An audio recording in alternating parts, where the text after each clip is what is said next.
Stephanie Bain, I have a books. I'm a book nerd. There's so many books. Hello everyone, today's video is going to be the Jennifer Lawrence book tag.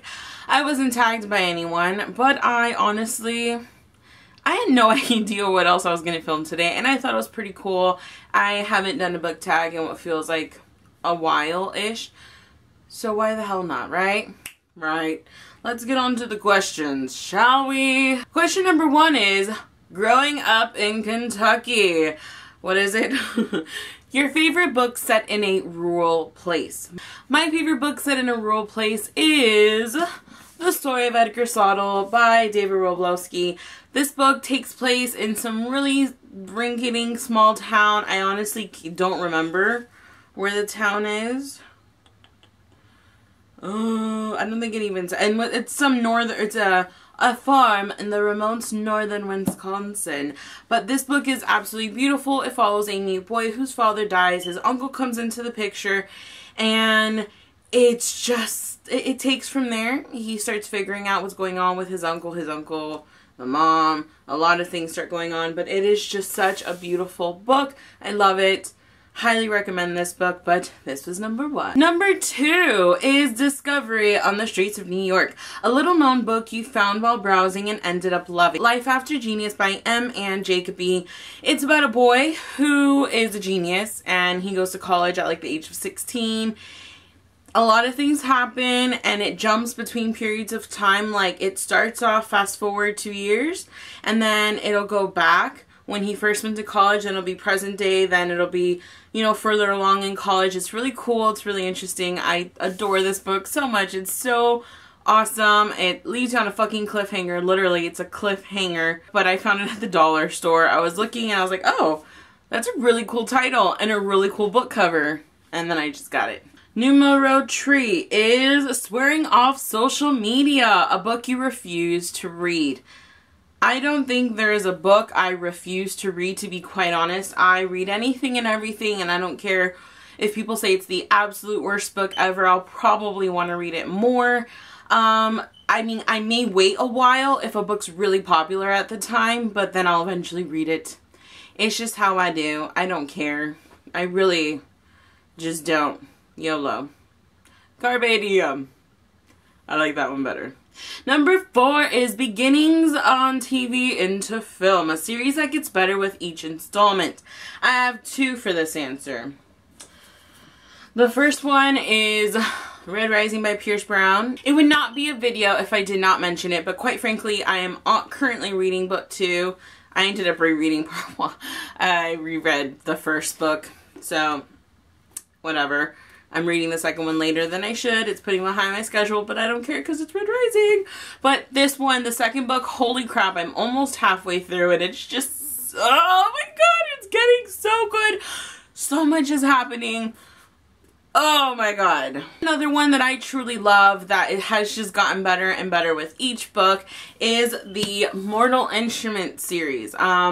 It starts off really fun, and even though, you know, like, young, it really does, and then as the books progress, it just keeps getting better. The storyline keeps getting better. It's tighter, it's neater, the characters are falling into place where they should be. It's amazing. It's perfect. I love this series. It's just so much fun, guys. If you have yet to read it, you like, what are you doing with your life? I didn't know what I was doing before I read Mortal Instruments, and quite frankly, for good reason, it's very popular. Numero 5 is The Oscar Trip, a book series that hit a snag. For me, that series that hit a snag would have to be Divergent. I still love the trilogy. It's really good. It's fun. But the first book is by far the best book in my opinion. It was fun. It had a point. It was getting there. And then somewhere along the way in Insurgent, it started to lose me a little. Tris got on my last effing nerve. She cried way too freaking much. And I kind of felt like in the last 2 books, it really just kind of lost where it was going. I felt like it was preparing you for something so big. And it was actually very minor. It wasn't that serious. I thought it could have been more. It was very anticlimactic, I feel, towards the end. But either way, it's still an amazing series. So, yeah, whatevs. Numero 6 is J Law and Chris Martin. Favorite book by collaboration of authors. I have actually never fully read a book that has more than one author in it that I truly love. The only one I can think of that has more than one author is the House of Night series, but you guys know my opinion on it. It got really crappy towards the end, so obviously that's not going to be my answer. But this one has 2 authors on it, and I'm only 100 pages in. I started, but I wasn't in the mood for it. But I plan to hopefully read this next month, actually. And that is Endgame: The Calling. So technically I'm cheating on this answer by saying I will be reading it.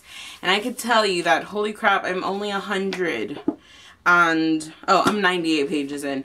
But it's amazing. I cannot wait to finish reading it. It's so good. And I stopped at the part where all the action, it was really getting there.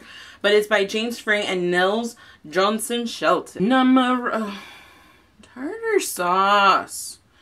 Work with David O. Russell, dysfunctional character you can't help but love.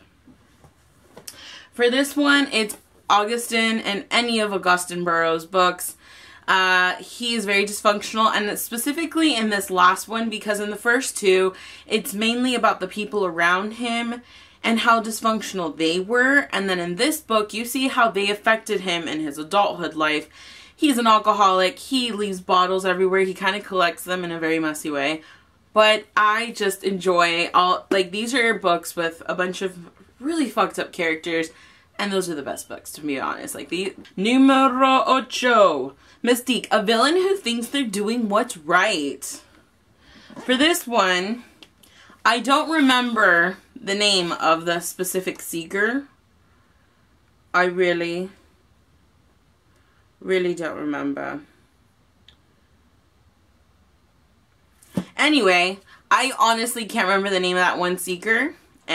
But the seeker, and you guys know who I'm talking about if you've read this book, where she's trying to go after Wanda / Melanie, and she's like killing and doing all this crazy ass shit, and she thinks she's doing it for the better because she wants nothing but souls, you know? She doesn't want any humans left because they ruin the world and they're horrible and they kill and all this other stuff.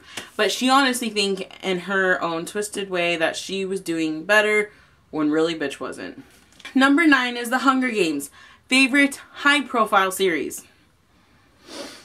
High profile favorite. I don't know how many people are going to answer it the same way. Obviously, Harry Potter's not my favorite. Twilight, I love. I have a huge space in my heart for Twilight, but I don't like, above all rest, high profile. And the last one is number 10, Everything She's Ever Said. Favorite comedic snarky character. I'm cheating and I'm using Red Rising again for another one. No, but seriously, Severo is comedic in how strange and weird he is, but he is a little snarky. But I love Severo. Severo is probably my absolute favorite, non-main character ever. He is just the best. Love him and his crazy, I'm gonna kill wolves and eat raw and wear their pelts. It's so awesome. He's just amazing. So that was my Jennifer Lawrence book tag. I hope you guys enjoyed this, and I'll see you next time. Bye!